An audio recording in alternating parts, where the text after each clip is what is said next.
Halo semuanya, selamat datang rekan-rekan mahasiswa Sarjana Hukum.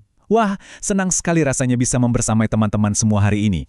Nah, paparan materi yang sedang kalian saksikan ini disusun khusus oleh staf pengajar konsentrasi hukum pidana di Fakultas Hukum Universitas Muhammadiyah Pontianak. Hari ini, kita bakal membedah bareng-bareng sebuah lompatan sejarah yang luar biasa dalam tata hukum kita, yaitu struktur baru KUHP Nasional 2023. Jadi, siapkan catatan kalian ya, mari kita mulai. Oke, mari kita langsung selami aja pembahasan ini. Peta jalan kita hari ini cukup padat tapi seru. Kita akan mulai dari pengantar KUHP nasional, lalu kita evaluasi sistematika lama, masuk ke transformasi 2 buku, mengupas tuntas buku ke-1 dan buku kedua, dan terakhir ditutup dengan referensi serta instruksi penting untuk kelas tatap muka kalian nanti. Kita masuk ke bagian pertama ya, pengantar KUHP nasional 2023. Ini benar-benar menandai akhir dari era hukum kolonial. Coba kalian perhatikan baik-baik. Lembaran negara yang ada di sini bukan cuma sekedar tumpukan kertas loh. Ini adalah bukti fisik, sebuah realisasi dari cita-cita panjang bangsa kita untuk punya kitab undang-undang hukum pidana yang benar-benar mandiri. Ini bukan sekedar revisi teks biasa. Ini adalah penyelarasan mutlak dengan nilai-nilai luhur Pancasila, kebudayaan asli Indonesia, dan pastinya prinsip-prinsip perkembangan hukum modern yang diakui secara universal. Lanjut ke bagian kedua, evaluasi sistematika 3 buku. Mari kita tengok sebentar struktur dasar dari KUHP lama kita, supaya kita paham apa sih yang sebenarnya mau kita tinggalkan.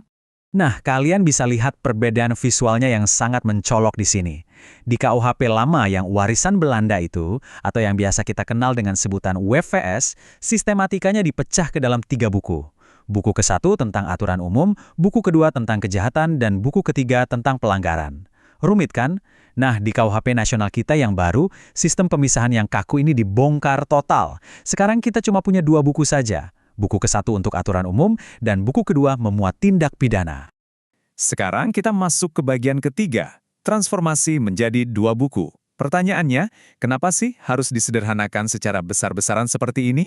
Gini, secara konseptual dan legal, para ahli hukum kita menyadari kalau membedakan secara tegas antara kejahatan dan pelanggaran itu di prakteknya sangat-sangat sulit untuk dipertahankan.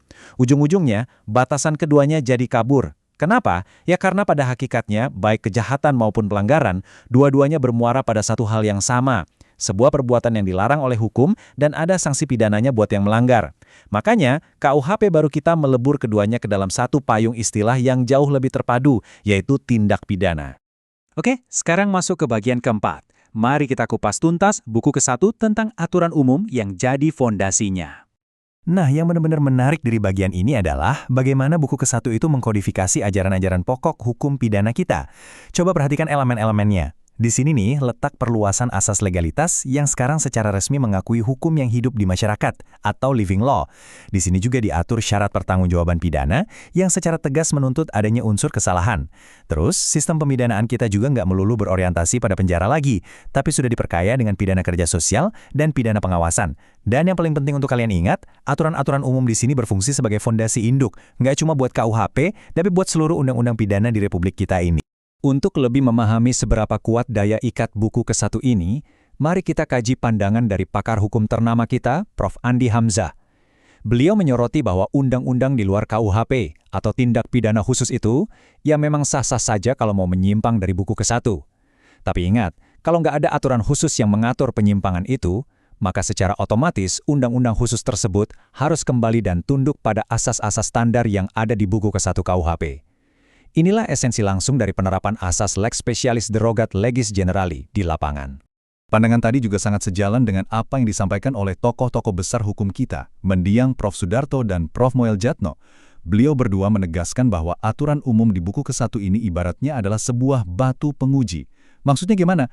Maksudnya, validitas, rumusan sanksi, dan penerapan dari setiap aturan pidana di Indonesia, mau itu di dalam atau di luar KUHP, itu pada akhirnya harus dinilai dan diuji menggunakan asas-asas fundamental yang sudah ditancapkan kuat-kuat di dalam buku ke-1 ini. Lanjut ke bagian kelima. Sekarang saatnya kita mengupas tuntas buku kedua, yang menjadi rumah baru bagi semua aturan tindak pidana yang spesifik. Kalau kita baca langsung dari naskah penjelasan Undang-Undang Nomor 1 Tahun 2023, di situ tertulis secara eksplisit bahwa buku ketiga dari sistem lama kita itu memang ditiadakan. Tapi tunggu dulu, ini bukan berarti semua pelanggaran ringan di masa lalu itu dihapus hukumannya begitu saja ya. Memori penjelasan tersebut menekankan bahwa substansi dari buku ketiga yang lama itu sudah diseleksi ulang, ditinjau relevansinya, dan kemudian diserap masuk secara proporsional ke dalam buku kedua yang baru ini.